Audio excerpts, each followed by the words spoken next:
안녕하세요. 이화여대 철학과 한자경입니다. 첫 번째 강연에서는 불교에서의 마음의 이해에 대해서 말씀드렸고요. 이번 강연에서는 불교에서의 수행에 대해서 말씀드리겠습니다. 앞에 강연에서 불교의 마음 이해에 따르면은 인간에게는 두 가지 측면의 마음이 있다. 작은 마음과 큰 마음 말씀드렸었죠. 작은 마음은 반연심이고 오온에 갇힌 마음이고 닫힌 마음이다. 그게 바로 범부의 마음이고, 큰 마음은 일심이다. 오온의 장벽을 넘어선 마음이다. 그래서 열린 마음이다. 장애를 넘어선 무의 마음이다. 무명을 벗은 부처의 마음이다. 진여심이고 그게 바로 중생 본래의 마음인 중생심이다 라는 말씀을 드렸었습니다. 그렇기 때문에 불교, 이런 마음 이해의 바탕 위에서 불교 수행을 생각해 보면은, 불교는 작은 마음에서, 반연심에서 큰 마음으로 나아가는 것이 바로 불교 수행의 길이다라고 볼 수 있습니다. 작은 마음, 폐쇄된 마음에서 큰 마음, 열린 마음으로, 근경의 매인 마음에서 매임을 푼 마음으로, 매임을 풀었다라는 해탈한 마음으로 가는 것이죠. 작은 마음, 사적인 마음, 나는 나다라는 그 사적인 마음에서 큰 마음, 공적인 마음으로, 자타 분별심에서 자타 분별을 넘어선 인류애적인 마음으로, 인간 중심의 마음에서 환경 친화적 마음으로, 또는 이제 탐진치에 묶인 마음에서 동체 대비의 마음으로, 장애의 마음에서 무의 마음으로 이렇게 볼 수 있습니다.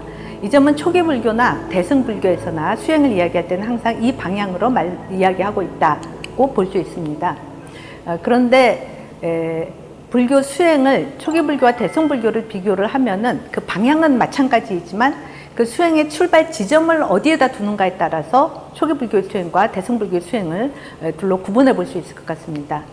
수행의 출발 지점이라는 것은 수행을 통해서 도달한 결과인 과지, 결과 과, 땅지자를 써서 그 과지에 대비해서 그 과로 나아가는 그 출발 지점, 인지, 그 원인이죠. 이것으로 인해서 저것이 되는 것이니까 그 인지라고 말할 수 있을 텐데, 그 수행의 출발 지점, 인지를 어디에 두느냐에 따라서 초기 불교 수행과 대승 불교 수행을 일단 구분해 볼 수 있을 것 같습니다. 초기 불교에서는 그 오온의 매인 작은 마음에서 출발한다. 작은 마음에서 출발한다라는 거는 거기 머물러 있는 게 아니라 그 작은 마음을 떠나서 큰 마음으로 나가는 것. 그렇지만 인지, 출발 지점은 여기다라는 거죠. 그렇기 때문에 이 작은 마음, 탐진체의 매인 이 마음을 떠나는 것을 수행으로 이야기를 하기 때문에 이 매여 있는 마음을 부정하는 수행이다. 자기 부정의 수행이다 라고 또 얘기할 수 있을 것 같습니다. 그러니까 그 수행의 과정은 오온의 실상을 제대로 관해서 이 오온을 이루는, 이 장벽을 이루는, 장애를 이루는 이 탐진치를 제거하는 방식으로 수행을 강조를 하는 것이고요. 대승불교의 수행은 이런 오온 너머의 큰 마음으로 수행이 나아가는 것인데, 이 큰 마음에서 출발한다. 인지가 큰 마음이 된다라고 볼 수 있을 테고, 이 큰 마음을 깨닫고 실현하는 것을 수행이라고 보기 때문에 자기 긍정의 수행이다 이렇게 볼 수 있을 것 같습니다. 그러니까 자신의 본성, 불성을 깨닫고 그 본성을 실현하는 것을 수행의 근본 방향으로 본다고 볼 수 있겠죠. 우선 첫 번째 그 초기 불교의 수행 방식을 보면은 아까 말씀드린 대로 수행의 출발점은 극복되어야 할 오온의 메인 그런 반연심이라고 본다는 것이고요.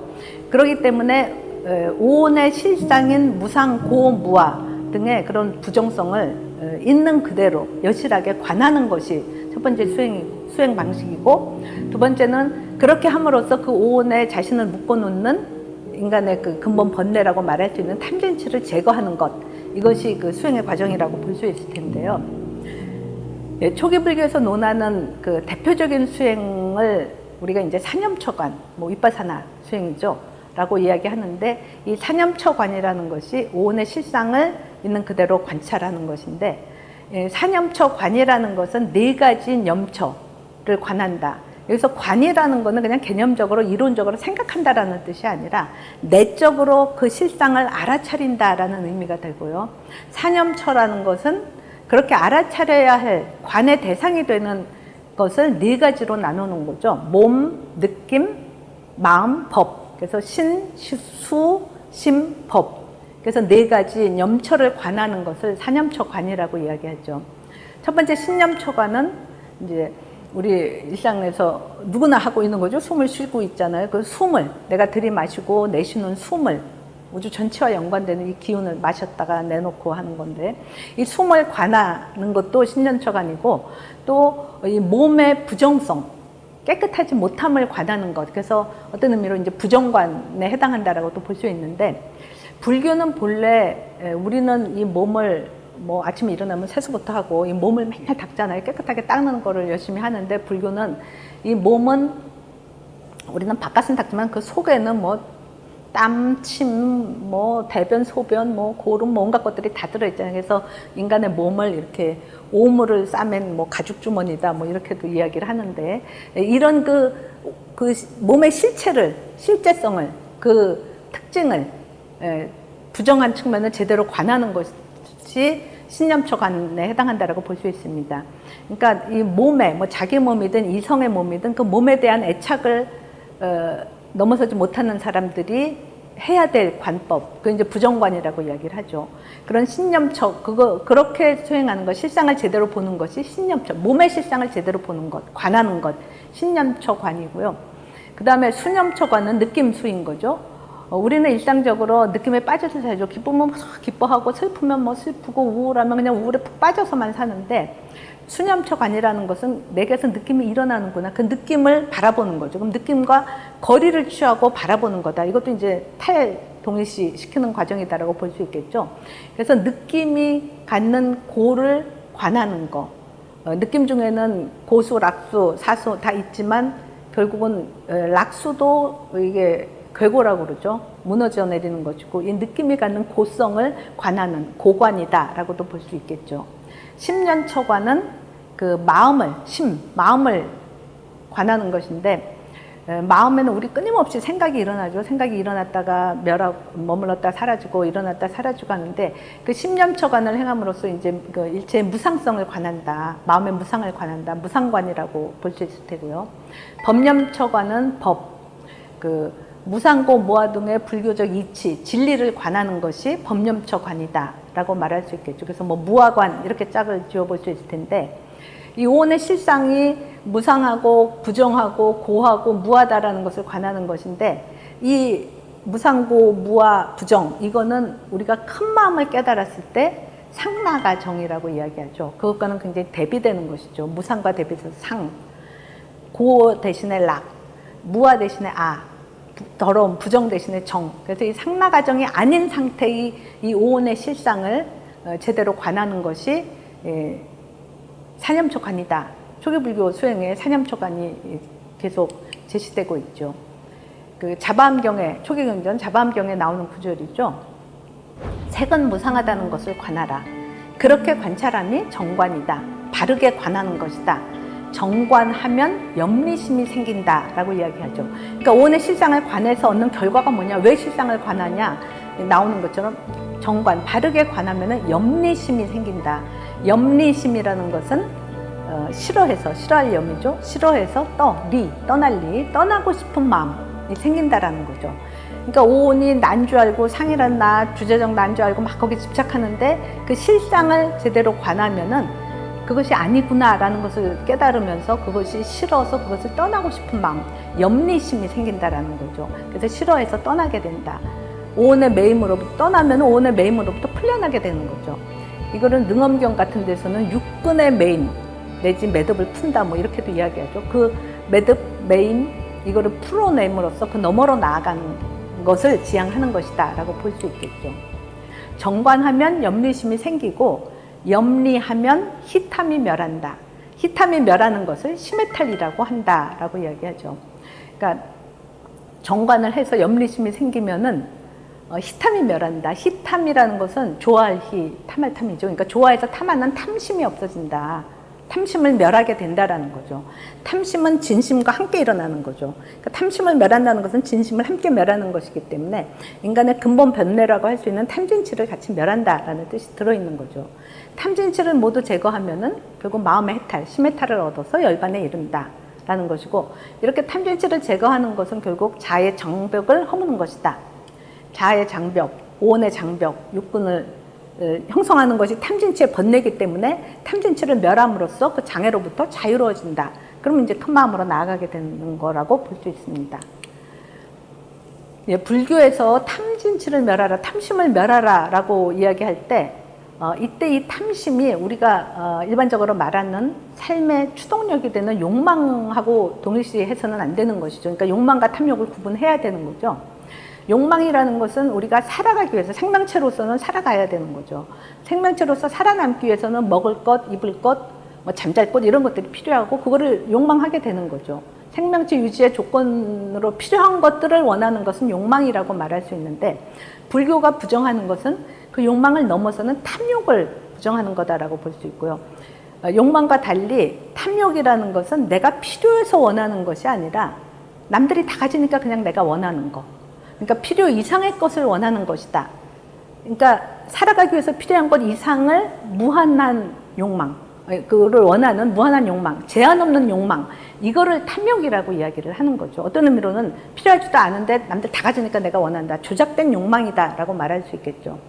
근데 이제 현대 자본주의 사회, 뭐 어느 시대나 마찬가지일 수도 있겠지만 이제 특히 자본주의 사회는 이 무한 욕망을 부추기고 있는 거죠. 욕망을 인간의 본성으로 강조하면서 그거를 끝없이 부추기고 있고 내가 필요로 하지 않는데도 원하고 내가 원하기 때문에 마치 그걸 필요한 것처럼 생각하게끔 그럼 원하게 만드는 건 뭐냐? 남들 다 가지니까 나도 원하게 만드는 그거가 바로 광고죠. 텔레비 키면 끊임없이 광고들이 나오잖아요. 이 광고를 보면서 저거 좋네, 저거 좋네, 저거 나도 있으면 좋겠네. 이런 탐욕심을 계속 일으켜서 무한 소비를 부추기게 되는 것인데 이런 탐심은 결국 탐심이 좌절되면 진심이 되는 거죠. 그러니까 탐심과 진심은 동전의 양면처럼 있기 때문에 탐심이 좌절되면 진심이 되고 근데 이 사회에서 우리가 누릴 수 있는 자원들은 제한되어 있기 때문에 누군가가 그거를 성취를 하면은 누군가는 성취하지 못하게 되겠죠. 그러니까 무한히 일어나는 탐심 중에서 누군가는 성취가 돼서 탐심을 만족감을 느끼지만 누군가는 또 좌절되기 때문에 진심을 느끼게 되겠죠. 그래서 오늘날 진심은 곧 분노니까 오늘날 우리가 현대 사회를 보면서 분노 조절 장애 환자가 너무 많다. 뭐 화나면 뭐 주차장에서도 사람 죽이고 뭐 길 가다가 죽이고 뭐 이웃집 소음에서 죽이고 뭐 이런 그 분노 조절 장애가 많은데 그 이유가 뭘까 생각해 보면은 이 사회가 욕망을 무한히 부추기기 때문에 욕망을 조절을 못하는 거죠. 그러니까 욕망을 조절하지 못하면은 그게 결국은 위로 가서는 다 부딪힐 수밖에 없으니까 그 성취되지 않은 좌절된 탐심은 그대로 진심으로 분노로 일어나기 때문에 분노 조절 장애 환자가 많은 이유는 우리가 욕망을 조절하는 장애가 있기 때문입니다. 욕망을 조절하지 못하는 그런 장애가 있는 사회니 분노 조절 장애 환자가 많을 수밖에 없지 않는가. 그러니까 불교는 이런 탐심과 진심을 넘어서야 된다. 무한한 욕망은 이제 비판을 하는 거죠. 그런 탐심, 진심, 치심 이거는 제거되어야 할 번뇌로 간주를 하고 있는 것이죠. 그럼 그런 탐진치를 제거하고서 어디로 나아가고자 하는가? 탐진치를 모두 멸해서 번뇌로부터 해탈해서 열반에 이르려고 하는 것이죠. 그럼 그 해탈과 열반은 과연 어떤 견지인가? 나를 묶어놓는 탐진치에 의해서 내가 오온의 현상적인 나로 존재하는데 이거를 다 장애를 다 없애고 탐진치의 번뇌를 다 없애고 결국 어디로 나아가고자 하는가? 그 해탈과 열반은 어떤 경지인가? 물어볼 수 있겠죠. 예, 이 과정이 그 오온에 묶인 탐진치로 인해서 형성되는 나의 그 반연심을 넘어서 일심으로 나아가는 것이다. 나아가는 과정이다. 이렇게 볼 수 있겠고 이것은 앞에서 말씀드렸던 것처럼 이제 범부의 마음에서 부처의 마음으로 나아가는 것이다. 라고 볼 수 있는데 이 과정을 제가 두 단계로 좀 구분해서 말씀드려 보겠습니다. 첫 번째는 유전문에서 윤회하는 유전문에서 번뇌를 없애감으로써 윤회 넘어 환멸문으로 나아가는 것. 그 다음은 유전문과 유전문은 생하는 것이고 환멸문은 멸하는 것이니까 이 둘을 합해서 생멸문이라고 이야기할 수 있겠죠. 이 생멸문에서부터 다시 생멸 너머의 진여문으로 나아가는 그 과정 둘로 구분을 해보겠습니다. 그 유전문에서 어떻게 환멸문으로 넘어가는가? 이 문제는 우리가 그 불교에서 12지 연기를 따라서 생각해 볼 수 있겠죠. 12지 연기는 뭐 무명이 있어서 행이 있고 행이 있어서 식이 있고 뭐 식이 있어서 명색이 있고 이렇게 쭉 뭐가 있어서 이것이 있어서 저것이 있고 저것이 있어서 그 다음이 있고 뭐 이렇게 쭉 연결되는 거죠. 이게 12지연기의 유전문이라면은 환멸문은 모명이 없어서 행이 없고 행이 없어서 식이 없고 이런 식으로 쭉 없애 나가는 것이 되는 멸해가는 것이죠. 이게 환멸문이 되는데 그러면 12지연기에 따라서 우리가 계속 윤회하고 있는데 다 있어서 그 다음 항이 있고 그거 있어서 그 다음 항이 있고 그런데 이게 어떻게 해서 환멸문으로 넘어갈 수 있는가. 어디선가는 시작을 해야 되잖아요. 한 항이 있어도 그 다음 항이 없어서. 이게 없어서 그 다음이 또 없고 이래야지 환멸문이 되게 되는데 그 시작점이 어디인가 이거를 물어볼 수 있을 텐데 그 출발점, 그 시작점, 환멸문이 시작될 수 있는 지점을 보여주는 구절이 있습니다. 이게 자바암경의 그 두 번째 화살의 비유에서 찾아볼 수 있는데요. 두 번째 화살의 비유 좀 길지만 그대로 읽어보겠습니다. 어리석고 무지한 범부는 고락사의 느낌을 낸다. 지혜롭고 거룩한 제자도 고락사의 느낌을 낸다. 그런 어떤 차이가 있는가? 어리석고 무지한 범부는 몸의 촉으로 느낌이 생기고 그 고통이 더해 목숨까지 빼앗길 정도가 되면 슬퍼하고 원망하며 울부짖고 통곡하여 마음에 광란이 일어난다. 이는 두 가지 느낌을 증장시키는 것이니 신수와 심수가 그것이다. 몸의 느낌과 마음의 느낌인 거죠. 비유하면 두 개의 독화살을 맞는 것과 같다.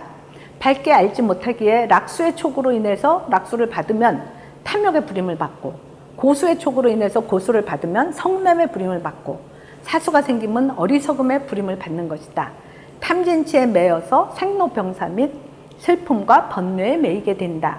이게 어리석은 범부가 심수에서 심수로 넘어간다라는 거죠. 반면 지혜로운 거룩한 제자는 몸의 촉으로 인해 고수가 생기고 큰 고통이 닥쳐서 목숨까지 빼앗기게 돼도 슬퍼하고 원망하거나 울부짖고 통곡하면서 마음의 광란을 일으키지 않는다. 신수의 한 가지 느낌만 생기고 심수, 마음의 느낌을 일으키지 않는 것이다. 비유하면 하나의 독화살을 맞아도 두 번째 독화살은 맞지 않는 것과 같다. 락수에 있어서도 탐욕에 물들지 않고 고수에 대해서도 성내지 않고 사수에 대해서도 어리석음의 부림을 당하지 않는다. 그러니까 탐진치를 일으키지 않는다라는 이야기인 거죠. 여기서 그 두 가지 화살은 첫 번째 화살은 심수, 몸의 느낌에 해당하는 것이고 두 번째 화살은 마음의 느낌에 해당하는 것이죠. 그 중요한 것은 첫 번째 화살은 밖에서부터 날아오는 것이니까 범부나 수행자나 똑같이 당하는 것인데 두 번째 화살은 그 첫 번째 화살로 인해서 내 안에서 탐진치가 일어나서 결국 마음의 느낌을 일으키는 뭐 원망하고 통곡하고 하는 것이고 그래서 애추로 넘어가게 되는데 이 두 번째 화살은 내 안에 탐진치가 일으키는 것이기 때문에 이 화살은 밖에서 오는 화살이 아니라 첫 번째 화살처럼 밖에서 오는 화살이 아니라 내 자신의 내면에서 내가 나한테 쏘는 화살이다 라는 거죠. 그게 심수는 내가 나한테 쏘는 화살이다. 두 번째 화살이다. 그거는 범부는 첫 번째 화살 맞으면 그대로 두 번째 화살, 세 번째 화살, 네 번째 화살 계속 맞게 되겠죠. 자기가 자기한테 쏘는 화살. 근데 수행자는 그런 화살을 맞지 않는다라는 이야기인 거죠. 뭐 예를 들어서 누가 툭 치고 지나갔다 칩시다. 그러면 범부는 탁 치면 아프겠죠. 근데 그거는 잠깐 아프고 지나가는 건데 몸은 그런데 생각은 계속 거기서 일어나는 거죠. 저 사람이 날 왜 쳤어? 뭐야? 제가 날 미워하나? 뭐 제가 나를 얕잡아봤나? 저거 어떻게 가서 내가 복수하지? 그 이어지는 생각들, 그래서 거기서 일어나는 그 기분 나쁨, 뭐 원망감, 통곡, 뭐 이런 것들을 계속 화살을 맞게 되는데 수행자는 툭 치고 지나가면 그냥 그렇구나라고 상황만 보는 거죠. 그러니까 이건 첫 번째 화살, 이건 두 번째 화살이라면은 범부는 여기서부터 여기로 자동 이행해 가는데 수행자는 그렇지 않다라는 거죠. 첫 번째 화살이 있어도 화낼 상황 같이 보여줘도 그냥 상황이 그렇구나라고 알고 거기서부터 능동적으로 화를 내는 행위는 하지 않는다. 능동적 억지음은 일어나지 않는다. 그러니까 수에서 애와 추로 넘어가지 않는다라는 거죠. 그러니까 마음의 탐진치를 작동시키지 않음으로써 느낌에서 수에서 애, 추로 넘어가지 않는다. 그렇기 때문에 12지연기고리에서 보면은 수까지는 있어도 애, 추가 넘어가지 않으니까 애가 없으니까 추가 없고 추가 없으니까 뭐 유가 없고 이런 식으로 환멸문이 성취된다라고 볼 수 있겠죠. 이것이 무명행식 12지연기고리인 거죠. 뭐 식이 있으니까 명색이 있고 명색이 있으니까 유깁처가 있고 유깁처가 있어서 촉이 있고 촉이 있어서 수가 있고 없어지는 건 어디서부터 시작되냐? 수가 있어도 범부는 당연히 그냥 애추로 딱 넘어가지만 서로는 업을 지어서 또 가서 쭉 있는 거가 되는 거죠. 근데 수행자는 수가 있어도 그 다음으로 넘어가지 않는다. 새로운 업짐이 없는 거죠. 애가 없으니까 취가 없고, 취가 없으니까 유가 없고, 이렇게 해서 다 없게 되면은 뭐 유가 없고 생이 없고 다음 생에 태어나지 않고 노사가 없고, 노사가 없으니까 무명이 없고, 이게 계속 반복되는 것인 거죠. 무명이 없으니까 행이 없고, 행이 없으니까 식이 없고, 식이 없으니까 명색이 없다. 명이 이제 심신에 해당하죠. 오온이 없고, 육입초, 육근, 육경 다 없고, 촉이 없고, 색, 근과 경이 앞에서 식이 생기니까 육식도 없는 것이고, 그래서 수도 없고, 그래서 차례로 다 없어지게 되는데, 그게 이제 우리가 환멸문이라고 이야기하는 거죠. 이 오온, 육근, 촉, 식, 이거 다 없어지는 과정을 12지 영기의 환멸문을 따라서 멸하게 되는 것을 반야심경에서는 이렇게 표현하고 있습니다. 무, 색, 무, 수상행식. 결국 색, 수상행식, 오온이 멸한다는, 없어진다는 것이죠. 무, 아니, 비설신의, 무, 색성, 향미, 촉법, 무안개 내지 무의식계. 반야심경 늘 법회할 때 외우는 거 다 아시는 구절이죠. 무아니비설신이 육근에 해당하는 것이고 그것도 없게 된다. 무색성향미촉, 육경도 없다. 그게 12처가 없다는 거고, 무안개 내지 무의식계. 안식에서부터 무의식계까지, 그러니까 18개가 다 멸한다라는 이야기가 되는 거죠. 그래서 유전문에서 환멸문으로는 이렇게 넘어갈 수 있는데, 이제 우리가 던질 수 있는 질문은, 그럼 환멸문의 끝은 뭐냐? 다 멸해서 부처님이 존재를 육근 12처 18개로 다 말했는데 그게 다 멸한다, 다 없다. 그럼 환멸문의 끝은, 수행을 해서 도달한 그 끝은 일체가 다 없어지는 무아한 공이고 정멸일 뿐인가를 물어볼 수 있겠죠. 여기서 우리가 생각할 수 있는 것은, 불교가 지향하는 것, 불교가 수행을 통해서 나아가고자 하는 것은 일체 존재가 다 무로한 공, 정멸 그 자체가 아니란 것이죠. 뭐 번뇌가 다 사라진 열반 자체, 그게 목적인 것이 아니라 그 정멸과 열반을 마음의 경지로 갖는 부처가 되는 것이죠. 그냥 정멸과 열반 아무것도 없는 공만 남고 마음도 없고 그냥 중생은 다 사라져버리는, 생명이 다 멸해버리는 그거가 아니라, 그 깨달음을 통해서 정멸과 열반을 마음의 경지로 갖는, 해탈에 이른 그 마음을 갖는 부처가 되는 것, 부처가 되는 것이 바로 불교 수행의 지향점이다라고 말할 수 있겠죠. 그렇다면 환멸문을 통해서 일체가 다 멸해서 정멸이 됐을 때, 아무것도 없다가 아니라 그 정멸을 정멸로 아는 마음, 열반에 든 마음이 있어야 되겠죠. 그 해탈한 마음은 있어야 되는 거죠. 그러니까 환멸문을 따라서 12지가 다 멸해도 멸하지 않는 마음은 남아 있어야 된다는 거죠. 그래야지 그렇기 때문에 생멸 너머로, 생멸문 너머로 나아가게 된다라고 볼 수 있겠죠. 그럼 그 멸하지 않는 마음은 과연 어떤 마음이냐? 영기의 유전문을 따라서, 인연에 따라서 생겨난 것은 영기의 환멸문을 따라서 다시 멸하게 되겠죠. 그러니까 인연 따라서 생겨난 것은 인연이 닿으면 멸하게 되는 거죠. 이런 마음을 생멸심이라고 이야기하죠. 우리의 일상적인 반연심, 뭐 제육의식 이런 것들은 다 생멸심에 해당하는 거죠. 인연에 따라서 생긴 건 인연에 따라서 멸하는 것이기 때문에, 환멸문의 끝에 남겨지는 마음이라는 것은 환멸문에 따라서 멸하지 않는 마음이어야 되는데, 이것은 유전문을 따라서 생겨난 것이 아닌 것이어야지 환멸문을 따라서 멸하지 않겠죠. 유전문을 따라서, 인연을 따라 생긴 것은 그 인연을 따라서 멸하게 되는 거죠.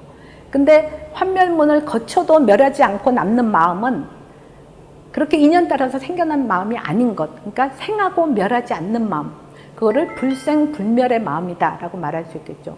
그러니까 환멸문의 끝에 남겨지는 마음은 생멸심 너머의 마음이다, 불생불멸의 마음이다. 그러니까 불교가 수행을 논할 때는 이 불생불멸의 마음을 이미 전제하고 있다 라고 말할 수 있겠죠.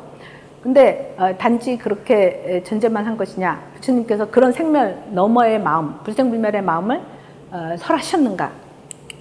예, 초기경전이죠. 우다나. 거기에 보면은 이런 구절이 나옵니다.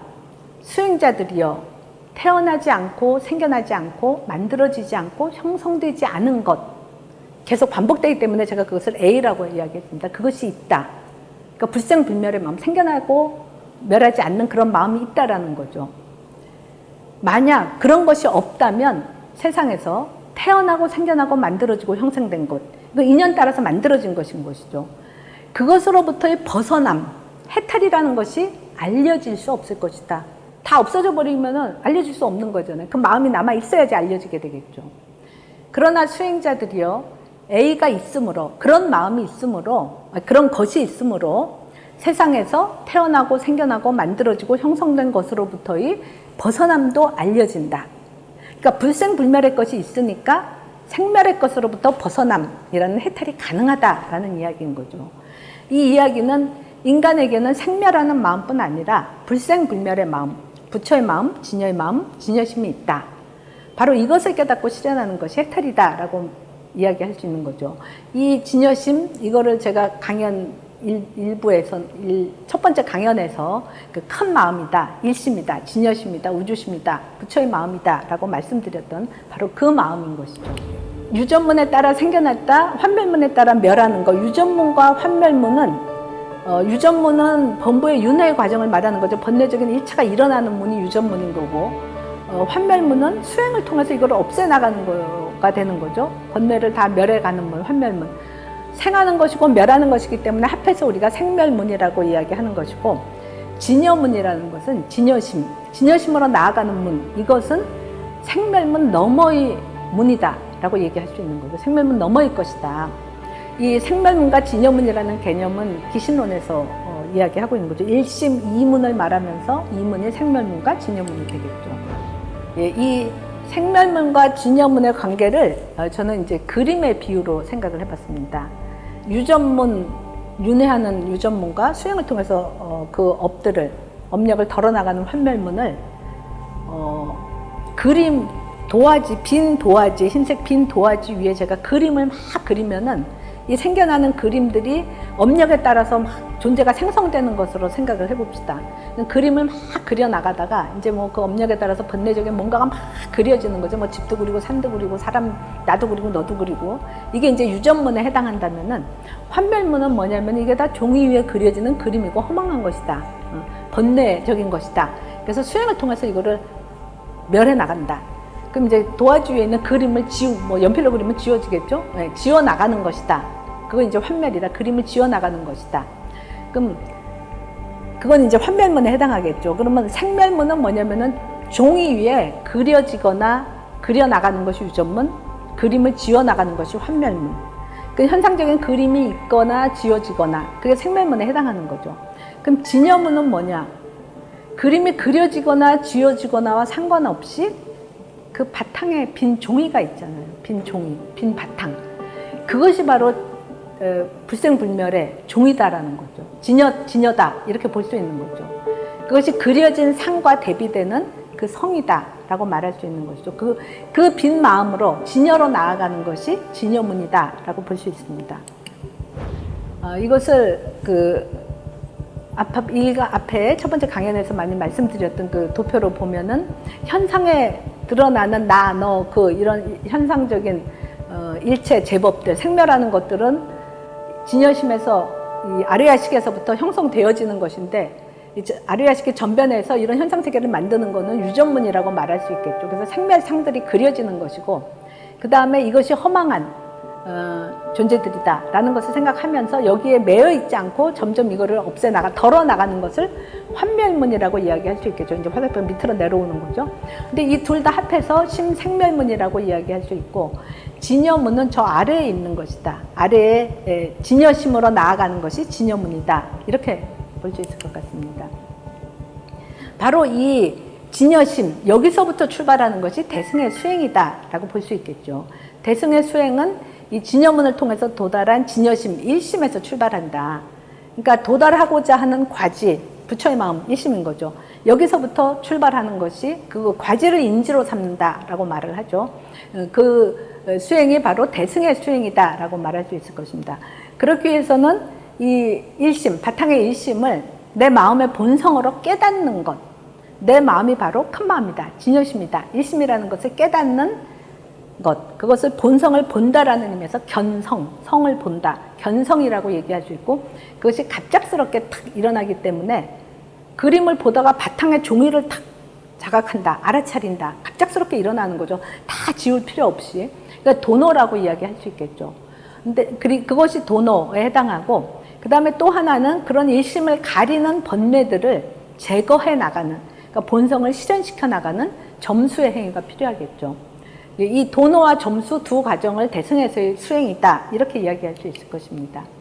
이 도노와 점수의 차이를 두 개송, 신수와 해능, 선불교에 등장하는 두 인물인 거죠. 이 개송을 통해서 살펴볼 수 있을 텐데요. 이제 선불교에서 통해서 오조 달마 이후에 오조 홍인이 후계자를 선발하기 위해서 개송을 지라고 그랬더니 신수가 바로 저 개송을 짓죠. 몸은 본래 보리수고 마음은 밝은 거울과 같다. 수시로 부지런히 닦아 먼지가 끼지 않도록 하라. 이렇게 딱 지었더니 다른 사람들도 이제 다 개송을 지었는데 홍인이 보니까 신수의 개송이 괜찮았다고 생각을 했겠죠. 근데 해능은 이제 일자무식이라서 저기에는 끼지도 못하다가 나중에 와갖고 저 신수 개송 읽어달라. 그래서 누가 이제 옆에 사람이 읽어줬더니 해능이 뭐 글은 못 읽어도 말은 하니까 이제 개송을 하나 지었어요. 그리고 써달라고 그랬죠. 그게 뭐냐면은 보리는 본래 나무가 없고 밝은 거울 역시 대가 없다. 본래 한 물건도 없는데 어디에 먼지가 끼겠는가 이렇게 쓴 거죠. 이제 홍인이 딱 보니까 신수보다 해능이 한 수이다. 그래서 뭐 이제 육조가 이제 해능으로 내려갔다 그렇게 이야기를 하죠. 저 두 개송의 차이를 이렇게 생각해 볼 수 있어요. 신수는 마음을 거울에 비유하고 있죠. 이 손바닥이 거울이다 치면은 이게 마음이라고 생각해 볼 수 있을 텐데 신수는 이 마음에 먼지가 끼면은 마음을 제대로 볼 수 없으니까 이 먼지를 닦아라. 우리가 거울을 제대로 보려면 거울에 묻은 먼지를 닦잖아요. 이 먼지를 다 닦아서 깨끗한 거울을 만들자 이렇게 이야기하는데 해능의 개송에 보이는 그 통찰은 뭐냐면은 이게 마음이라면 내 마음인데 내 마음을 내가 바깥에서 이렇게 남이 나를 보듯이 보는 게 아니라 이 마음 안에서 자각을 하는 거죠. 그러면 이 마음 바깥에 거울 바깥에 먼지가 있든 없든 안에서 자기 자신을 깨달을 수 있는 거죠. 자기 자신의 본래 마음을 다 깨달을 수 있는 거죠. 본래 한 물건 아무것도 없는 그 빈 마음인데 먼지가 어디에 끼냐 이렇게 이야기를 한 것이죠. 이게 본래 마음이면은 마음을 거울을 밖에서 보듯이 마음을 보는 것이 아니기 때문에 먼지가 있어도 마음은 자기 자신을 발견할 수 있다. 본심은 닦은 후에 발견되는 것이 아니라 그 밖에 먼지가 있거나 없거나 상관없이 내가 나를 자각할 수 있다라고 말할 수 있겠죠.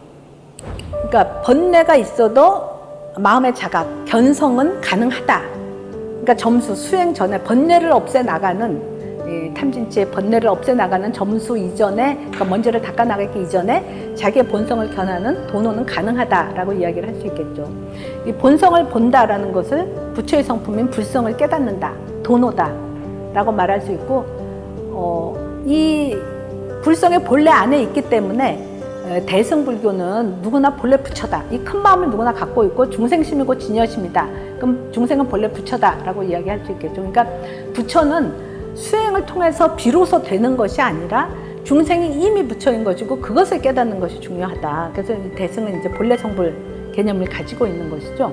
요거를 마조 도일과 남학 회양의 대화에서도 이런 본래 성불의 그 개념이 잘 살아나고 있죠. 마조가 전법원에서 이제 매일 자선을 하고 앉아 있었어요. 그랬더니 남학 회양이 도일을 보고 이 사람 대단한 사람이다 생각하면서 대덕은 좌선에서 뭘 하려 하오? 그랬더니 마조가 부처가 되려고 합니다. 누구나 수행할 때는 성불을 부처가 되려고 하겠죠. 그랬더니 남학이 나가서 벽돌 하나 갖고 와서 절 앞에서 막 열심히 갈아요. 그럼 마조가 스님 뭐 하십니까? 그랬더니 이 벽돌 갖고 와서 갈면서 거울 만들려고 합니다. 그랬더니 마조가 아니 벽돌을 간다고 거울이 되겠습니까? 그렇게 이야기하니까 남학 회양이 그럼 좌선을 한다고 어찌 부처가 되겠습니까? 얘기하는 거죠. 사람이 수레를 몰고 가는데 수레가 가지 않으면 바퀴를 때려야 되겠소? 소를 때려야 되겠소? 그러니까 벽돌이라면 간다고 거울이 되지 않는 것이기 때문에 갈아서 거울이 되는 거가 아닌 거죠. 부처가 아닌 자가 수행한다고 부처가 되는 게 아니다. 본래 부처이기 때문에 본래 부처의 성품이 있기 때문에 수행을 해서 부처가 되는 것이지 불성이 없다면 본래 부처가 아니라면 수행한다고 부처 되지 않는다. 마치 벽돌 갈아서 거울 되지 않는 것과 마찬가지다라고 이야기하는 거죠. 그러니까 수레를 가게 하려면 바퀴를 때릴 게 아니라 소를 때려야 된다. 그 이야기는 부처는 좌선에서 비로소 되는 게 아니라 본래 부처라는 걸 깨달아야 된다. 앞에 그림의 비유로 만들면 그림을 지운다고 부처가 되는 게 아니고 그 바닥에 있는 그림이 있거나 없거나 상관없이 그 본래 바닥에 있는 빈 종이 그 본성 불성불멸의 마음, 진여심, 이거를 깨달아야 된다라는 것을 말하고 있는 것이라고 볼 수 있겠죠. 이 본래의 마음을 깨닫기 위해서 그거를 진우 같은 사람은 이제 무심법이라고 이야기하죠. 마음의 대상을 쫓아가지 않고 비우는 것, 적적을 유지하고, 그러면 대개는 반연심이 대상이 없어지면 의식도 같이 따라서 멸하잖아요. 그러니까 깨어있지 못하게 되죠. 뭐 졸게 되거나 그러는데, 그때 잠들지 않고 깨어서 성성함을 유지하는 것. 그리고 그 이야기는 대상, 상을 보지 않고 그 너머의 성을 보는 것. 이런 그 수행 방식을 마음을 비우는 무심법이다라고 이야기할 수 있겠죠. 이 본성을 보는 이 견성의 수행의 지름길이다. 그래서 경절문이라고 이야기하는 것이 바로 간화선 수행인 거죠. 간화선은 화두로 인해서 의심을 일으키고, 그 의심을 붙잡고 있다가 의정, 의단으로 갔다, 그게 은산철벽에 대해서 뭐 화두가 타파된다, 이런 과정인데, 화두라는 것은 이런 것이죠. 모든 중생은 불성이 있다, 이렇게 이야기했는데, 누가 그럼 개도 불성이 있습니까? 그랬더니 무, 그렇게 이야기하는 거죠. 없다. 그러면 아니 있다고 그랬는데 어떻게 개한테는만 없냐, 뭐 개는 특별한 존재가, 이렇게 머리로 풀어서는 안 되는 거죠. 또 뭐 통장을 끌고 다니는, 뭐 내 몸을 움직이는 이게 누구냐, 이목고, 이런 것이 화두가 되는 것인데, 화두는 그러니까 머리로 개념으로 풀어서 이해하려고 하는 것이 아니라 그냥 생겨나는 의심 있잖아요. 이게 뭐지? 하는 그 의심, 그 의문점을 붙잡고 있는 거예요. 그러니까 사유가 끊어진 상태를, 그래서 이게 뭐지 하는 그 마음을 붙잡고 있는 건데, 이런 비유가 적절할 것 같습니다. 내가 누구를 탁 만났는데 아는 사람이에요. 근데 갑자기 이름이 생각이 안 나요. 그랬을 때 우리가 저 사람 이름이 뭐지? 그랬을 때는 이렇게 생각이 탁 끊어지잖아요. 뭐지? 분명히 아는데 뭐지? 하는 그 마음, 그게 이제 의심이 생겨난 마음이다라고 보시는데, 그 마음을 계속 유지를 하는 거죠. 우리 그거 유지하는 거 쉽지 않습니다. 이게 뭐지? 했을 때 금방 또 딴 생각이 막 들어오는 거죠. 해결이 안 됐기 때문에. 근데 그 의심을 끝까지 붙잡고 있으면은 그 의심이 그냥 감정이 돼버리는 거죠. 그걸 의정이라고 이야기하고, 그 감정 상태를 또 유지하고 있으면은 그게 단단한 내 자체가 의심 덩어리가 된다. 그걸 의단이라고 하죠. 의심 덩어리가 되면은 이렇게 갑갑해지는 거죠. 뭐가 해결이 안 됐기 때문에. 이게 은산철벽이라고 이야기하고, 갑갑해져서 이쪽으로도 저쪽으로도 못 가고 이 상태를 계속 유지하다 보면은 그 철벽을 뚫고 나가는, 이게 철벽이 무너지는, 그걸 이제 화두타파라고 이야기를 하는 거죠. 그러니까 화두에 걸린 그 의심의 힘으로 그것만 붙잡고 있다 보면 한순간에 망념의 장벽, 그동안 내가 가지고 있었던 무슨 사유틀, 인식틀, 습관, 이런 것들이 그냥 장애가 한순간에 확 무너지고 그 바깥을 내가 잠깐 나간다. 이거가 뭐 장벽들을 다 없앴다가 아니라 그냥 그 바깥 한순간 나가본다라고 말할 수 있는 거죠. 그러니까 마치 그림을 그려놨을 때 우리 일상적으로 그림만 보잖아요. 그 빈 종이 안 보죠. 근데 한순간 그림들 너머의 빈 바탕을 한번 탁 바라보는 것과 마찬가지. 그걸 알아차리는 그 순간, 그걸 이제 견성이라고 이야기할 수 있겠죠. 그러니까 은산철벽이 나타났다가 그것이 무너지는 화두타파, 뭐 이거는 이제 실제로 해봐야지, 화두를 통해서 의심을 가지고 있어 봐야지, 이제 경험해봐야지 직접 알게 되는 것인데, 이게 선효에서는 이런 그 의심에서부터 화두타파까지 짧게는 7일이면 일어난다, 이렇게 이야기하고 있죠.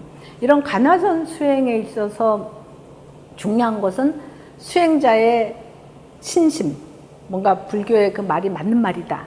그리고 이 화두에 걸려서 생겨나는 의심, 그렇지 이게 뭐지 하는 그 의심, 그 다음에 옆에 사람들은 다 깨쳐갖고, 뭐 부처님은 부처님인데 옆에 사람들도 다 깨쳐갖고 부처가 됐는데 왜 나는 부처가 안 되냐, 그 분심, 이 대신심, 의심, 분심이 있어야지 이게 수행에 나아간다라고 얘기하죠. 그리고 또 무엇보다 중요한 것은 선지식의 그 도움을 받아야 되는 거죠. 화두를 주시는 분이고 수행 과정을 지켜보시는 이 선지식의 법력에 의해서 그 호법을 받아야지 이런 그 간화선 수행이 제대로 된다, 이 견성을 하는 거다라고 말할 수 있겠죠. 근데 번뇌가 있어도 그 본성을 볼 수 있다라는 이야기는 굉장히 낙관적으로 들리죠. 번뇌 상관없이 그냥 본성을 볼 수 있다라고 이야기하니까. 근데 그 얘기는 다시 뒤집어서 말하면은 견성을 해도 번뇌는 남아있다라는 말이 되겠죠. 그러니까 그 남아있는 번뇌들을 제거하는 작업은 필요한 거죠. 그러니까 이게 마음이 본래 거울이다. 뭔지 있어도 이 마음을 그 자체로 내가 깨달아 알 수 있다. 깨달아서 알았다. 먼지는 있는 거죠. 이 먼지를 닦는 것이 필요한 것이죠. 그래서 진울은 이런 점수 과정은 깨달음 이후의 수행이다. 그래서 오후수다. 깨달을 오후수 이렇게 이야기를 하는 거죠. 그래서 오후수다 수행은. 그 오후수의 수행은 뭐냐면은 그 내가 한순간 통찰한 이 큰 마음을 두고 내 마음자리를 거기다 두고 그 시선으로 그 작은 마음에서 일어나는 번뇌들을 깨서 지켜보는 것. 그걸 각찰이라고 이야기하는 거죠. 깨어서 통찰하는 것. 그 다음에 그 일어나는 번뇌들을 알아차리게 되죠. 그러면 그것을 내려놓는 것. 그것을 방하착이라고 이야기하죠. 그러니까 마음을 비우는 것이다 라고 볼 수 있겠죠. 이러한 도노와 점수를 불교에서 흔히 이야기하는 신해 행증의 과정으로 연결시켜 보면요. 도노는 견도에 해당하고 본성을 직접 보는 것, 견성에 해당하겠죠. 도노인데 이것을 우리가 해오라고 이야기할 수 있죠. 뭔가 어떤 통찰이기 때문에 해오인데 이 해오를 그냥 이론적인 지혜하고는 구분해야 되는 거죠. 어떤 깨달음인 거죠. 도노에 해당하는 것이고 해능이 말한 그 견성에 해당한다라고 볼 수 있고 점수는 도노를 해도 닦아놔야 할 번뇌가 남아있기 때문에 그 습을 닦는 것 이걸 이제 점수라고 이야기할 수 있겠죠. 그거는 행에 해당한다라고 말할 수 있고 신수는 바로 요 점수, 요 행을 강조한 것이다 라고 볼 수 있겠죠. 그러니까 도노하고 점수인 거고 그래서 번뇌가 도노하고 나서 번뇌를 다 닦아서 점수가 완성되면은 드디어 그 깨달음하고 수행이 다 완성된 상태 그거를 수도가 완성된 상태 일체 번뇌가 다 제거됐을 때 그 본성을 자유자재로 실현할 수 있는 단계가 된 거. 그때의 깨달음은 우리가 확철대오다. 이걸 증오다, 증득한다라고 이야기하는 거죠. 그러니까 이 견성의 해오하고 구경각의 확철대오의 증오하고는 또 구분되어야 하겠죠. 그 기신론에서는 해에 해당하는 게 상사각, 견도를 완성하는 걸 상사각이고 십지 과정의 수행을 통해서 행이 수분각에 해당하고 그 분에 따라서 그 깨달음의 내용이 조금씩 달라지게 되겠죠. 점수의 과정이니까. 그 다음에 마지막에 부처의 경지로 나아가는 것을 구경각이라고 이야기하는 거죠. 그 해오와 증오는 계속 구분돼야 되는데 이제 우리가 성철 스님께서 진울의 도노 점수를 비판하고 도노 돈수를 이야기했다 이렇게 이야기 많이 하고 이제 도노 점수가 맞냐 도노 돈수가 맞냐 뭐 이제 이런 논의들이 많이 있는데 제가 이해하기는 그 해능의 단계의 그 견성에 해당하는 것은 바로 도노 점수의 도노를 이야기하는 것이고 진우는 그 도노를 이야기한 것이다. 그렇기 때문에 도노 이후에 점수가 필요하다라는 거죠. 해가 있고 나서 행이 있어야 되는 거고. 근데 성철 스님께서는 이 해를 요 해까지만 하고 이게 뭐가 다 된 것처럼 생각하는 거에 문제점을 지시하기 위해서 요거를 비판을 하면서 도노 돈수를 이야기를 하는 거죠. 그러니까 성철 스님이 말하는 도노는 저 확철대오하는 증오를 이야기하는 것이고 이미 수행이 완설됐기 때문에 도노 돈수라고 이야기할 수 있겠죠. 그러니까 뭐 두 분이 다른 것을 이야기하는 것이 아니라 해의 도노 점수, 그 다음에 증의 상태에서는 도노 돈수다 이렇게 정리해 볼 수 있을 것 같습니다. 이 신의 행증의 관계를 능엄경, 뭐 원각경 이런 데서 이제 뭐 비유로도 이야기를 하고 있는데요. 해를 싸마타, 행을 뭐 수도본을 쌈마제 증을 이제 증과분이어서 선나 이렇게 이야기하는데 그 단계를 이렇게 비유를 합니다. 능엄경에 나오는 비유인 거죠. 집에 대해서 내가 머물러야 될 내 고향, 궁궐, 대단한 거 이거를 내가 그거에 대해서 그냥 생각만 하는 거는 그거 그냥 생각하고 믿고 하는 거가 신이라면은 해에 해당하는 것, 그 사마타에 해당하는 것, 견도분에 해당하는 건 뭐냐면은 그 집 앞까지 가서 집안을 바라보는 거예요. 집안 전체를. 문이 열려 있고 저 속까지 집안을 내가 가고자 하는 그 경지를 다 바라보는 것. 이게 견도분에 해당하고 사마타에 해당한다면은 행은 뭐냐면은 집안을 딱 보고 아는 것하고 거기에 들어가서 그 방까지 가는 건 다른 이야기잖아요. 행은 그 대문을 넘어서는 것. 이건 이제 구체적인 수행이 되는 거죠. 그래서 수도분에 해당하는 것이고, 그 다음에 증은 방까지 대문을 넘어서서 방까지 걸어가는 것. 그래서 드디어 방에 가서 딱 앉는 것. 그게 이제 증에 해당한다. 이렇게 비유를 하고 있습니다. 제가 이제 이걸 또 다른 비유를 생각해 보면은 어느 산을 내가 가야 되겠다 생각할 때 지도로 미리 한번 보면은 대한민국 전체에서 어느 산이고 뭐 이 위치를 좀 익힐 수 있잖아요. 그리고 지형도 익힐 수 있고. 그래서 지도를 보고 아는 것은 신에 해당하는 것이고, 일단 그 산에 가기 위해서 밑에까지 가서 밑에서 산 전체를 바라보는 것. 그것이 해에 해당한다. 견성에 해당한다. 내가 볼 것, 수행에서 이루고자 하는 것이 뭔지를 한번 통찰을 하는 거죠. 직접 산 전체를 바라보는 것. 그것이 해에 해당한다면은 수도분, 행은 뭐냐면은 거기서 밖에서 보기만 하는 거하고 직접 산으로 들어가는 것하고는 다른 거죠. 입산. 산에 들어가서 이렇게 내 몸을 움직여서 걸어가는 것, 이게 행에 해당하고, 그렇게 쭉 걸어가고 결국 정상까지 걸어가서 그 꼭대기에 탁 서는 것, 이것이 증에 해당한다, 이렇게 볼 수 있겠죠. 이런 식으로 수행을 견도분과 수도분, 증거분으로 나눠볼 수 있는데, 이런 식으로 견도에 해당하는 것이 견성이고, 수도에 해당하는 것이 점수에 해당하고, 대승불교는 저 증과분, 이루고자 하는 그것이 결국 인간의 본래 중생심이고, 이 진여심, 부처심, 이거를 이미 가지고 있기 때문에 모두가 이미 부처다, 중생 즉 부처다, 불의를 강조를 하고 있는 거죠.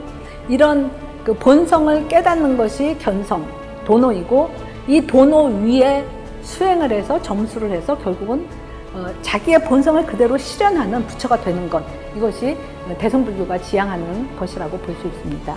이상으로 불교의 수행을 초기불교, 그 반연심에서 시작하는 초기불교 수행과 그 일심에서 출발하는 그것을 인지로 삼는 대승불교의 수행 두 가지를 말씀드렸습니다. 이상으로 강연을 마치도록 하겠습니다. 감사합니다.